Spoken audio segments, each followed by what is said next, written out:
O número um, vocês sabem, e aqui é uma TV que tem um lado, é uma TV que tem um posicionamento progressista muito claro, todos nós sabemos disso.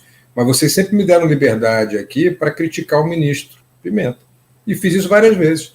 Critiquei as posições da SECOM em muitas ocasiões. E nesse momento estou elogiando. Então eu me sinto muito à vontade, viu, Renato, para elogiar, porque vocês sabem que eu sou um crítico aqui.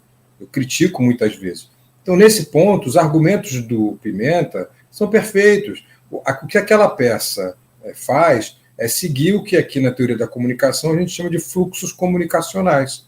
Ela chama para um fluxo comunicacional de uma notícia que está em evidência para pautar outra notícia. Então, o toque-toque, claro que se referia, né, indiretamente ou até diretamente, mas se referia à onomatopeia, metaforicamente, ao fato de a Polícia Federal bater na porta dos Bolsonaro na segunda-feira.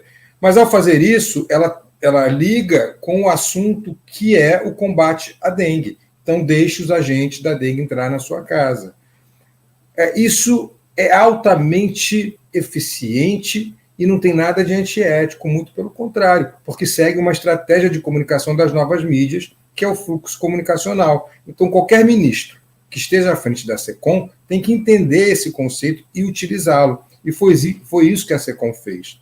Eu vou mostrar depois no quadro do Mando de Produção que ela fez isso com outro assunto também, que foi o aumento do salário mínimo. Fez isso também, botou lá grande dia. Aí vocês vão dizer, mas tem a ver com a prisão? Não tem a ver com o aumento do salário mínimo, é um grande dia para toda a população brasileira. Mas é óbvio que vai haver essa ligação.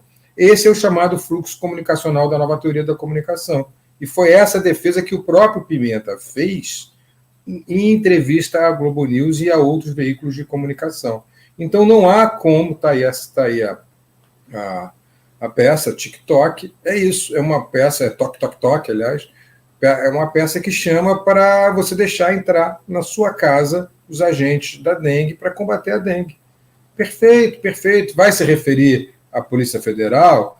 Indiretamente, sim. Você vai ter na mente que foi no mesmo dia que a Polícia Federal bateu lá. Mas não tem nada de antiético, não tem nada de anti-institucional nisso, muito pelo contrário, é um serviço público que pega carona nesse fluxo comunicacional. Então, estou muito à vontade, Adri.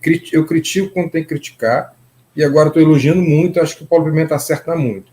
O que eu digo lá na Fórum, e tem a matéria da Fórum do Ivan Longo sobre isso, em que ele me entrevistou, é que não pode parar por aí. E eu vou continuar sempre insistindo, sempre que vocês me derem essa oportunidade. O ministro Pimenta acertou e tem que continuar, não pode recuar, porque agora haverá pressões para que ele recue nesse tipo de comunicação. E ele tem que continuar.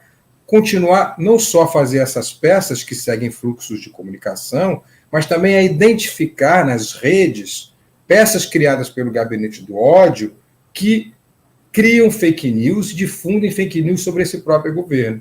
E para isso ele vai precisar de uma estrutura dentro da própria SECOM, que não tem nada de anti-institucional. É institucional, sim, porque não é para defender o governo, é para defender a verdade para a população. Então, se, por exemplo, se cria uma fake news dizendo que a cloroquina é o remédio para a Covid, o governo tem a obrigação de ter gente identificando imediatamente essa peça e desmitificando com memes e com linguagens e com fluxos comunicacionais referentes às novas tecnologias, para dizer à população, não tome cloroquina, isso é uma fake news, porque isso salva vidas, meu amigo. E é óbvio que eu estou me referindo a um tema que já passou, que foi a Covid, mas existem diversos outros temas cuja velocidade de resposta da SECOM pode salvar vidas. Vacinação, segurança pública, vários temas em que fake news são divulgadas pelo Gabinete do Ódio, que, como a gente viu pela operação da Polícia Federal, continua existindo, inclusive com ramificações dentro da ABIN, vários desses temas podem causar mortes. Então, a SECOM tem obrigação de usar fluxos comunicacionais, de usar memes, de usar linguagens da internet para responder à altura esse fluxo de fake news que é muito bem engendrado pelo Gabinete do Ódio.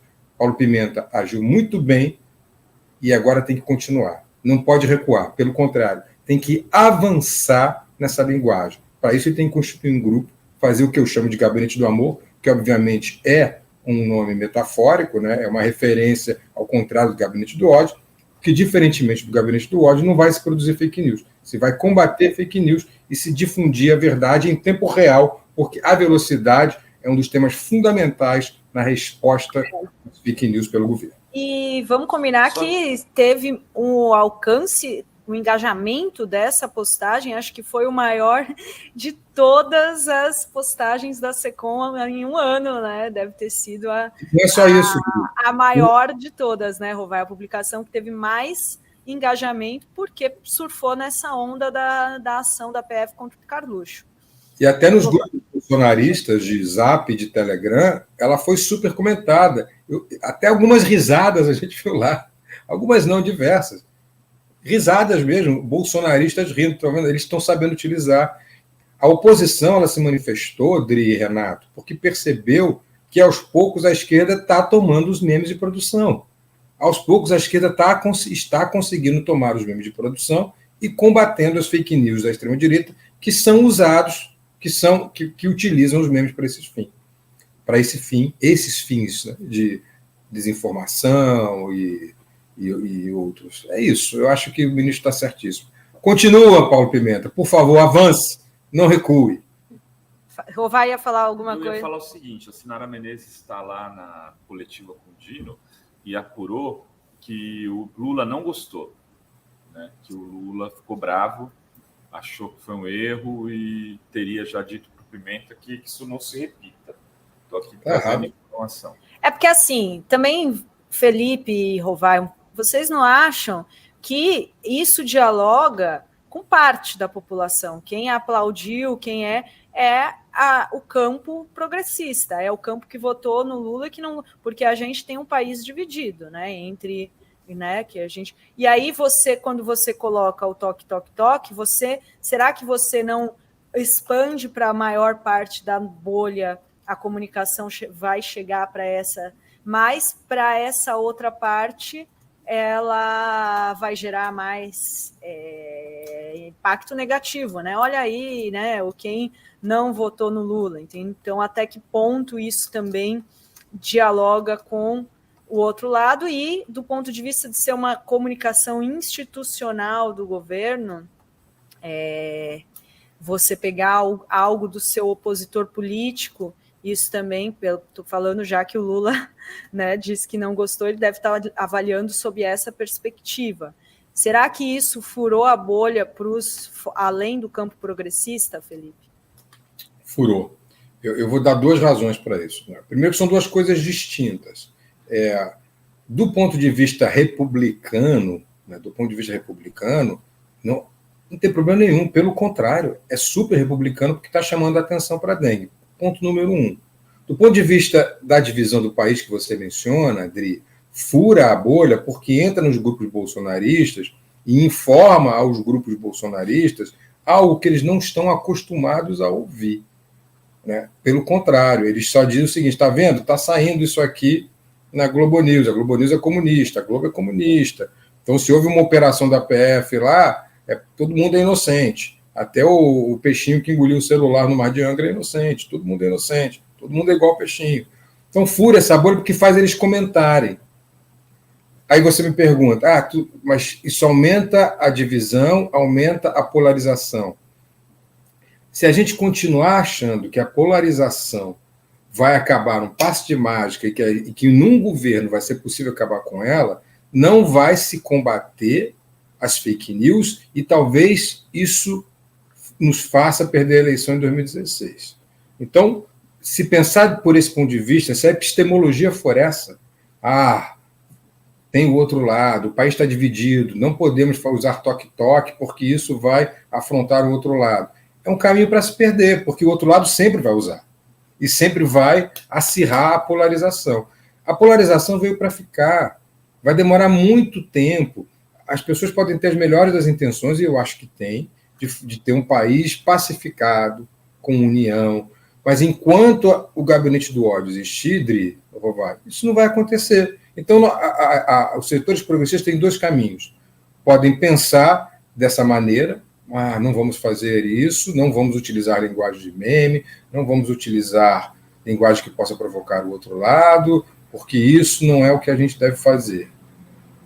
é o caminho para a derrota em 2026. Ou pode combater no campo do adversário, que é esse, com ética, que eu acho que foi feito pelo ministro Paulo Pimenta.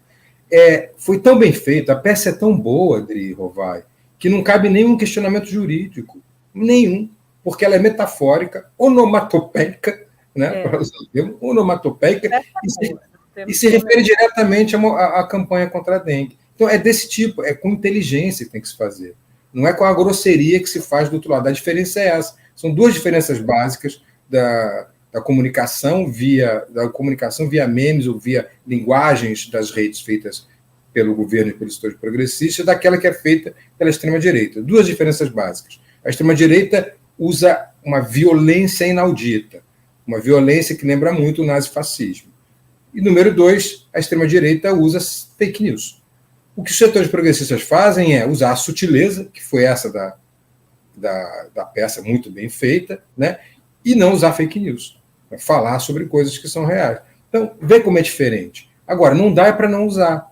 Alguém tem que explicar isso, alguém com acesso ao presidente da República tem que explicar isso. Olha, Lula, o que a gente está fazendo é inevitável. É um tempo em que duas coisas não vão desaparecer: as redes sociais e a polarização. Então, a gente tem duas alternativas. Ou a gente enfrenta, e enfrentando, a gente acaba provocando o outro lado, mas a gente também mostra para aqueles setores que se dizem isentos, que estão no meio do caminho, que o Bolsonaro fez o que fez, né? Que a Polícia Federal não está lá à toa. Então, lembra isso a eles. Então, é uma estratégia para entrar nesses grupos também. E aí, a eleição de 2026, a reeleição fica mais perto. Do contrário, eu acho que ela fica mais longe. Não fica impossível, mas fica mais longe. Eu acho que é essa decisão que tem que ser tomada. E alguém tem que explicar isso ao presidente da República. Alguém tem que bater lá na porta do gabinete presidencial. Toque. Toque, Lula. É o gabinete do amor. O gabinete do amor que tem que ser feito. O gabinete do amor é emergencial, isso tem que ser feito. E aí, Idri, Renato, nem sempre vão ser peças assim. Nem sempre vai ter um toque-toque ou um grande dia. Mas tem que ter, no mínimo, sempre uma peça que desminta uma fake news. E na velocidade das redes. Por isso que o Gabinete do Amor é tão necessário. Eu diria que o Gabinete do Amor é imprescindível para a reeleição do Lula em 2026. Sem o Gabinete do Amor, ele corre o risco de perder essa reeleição.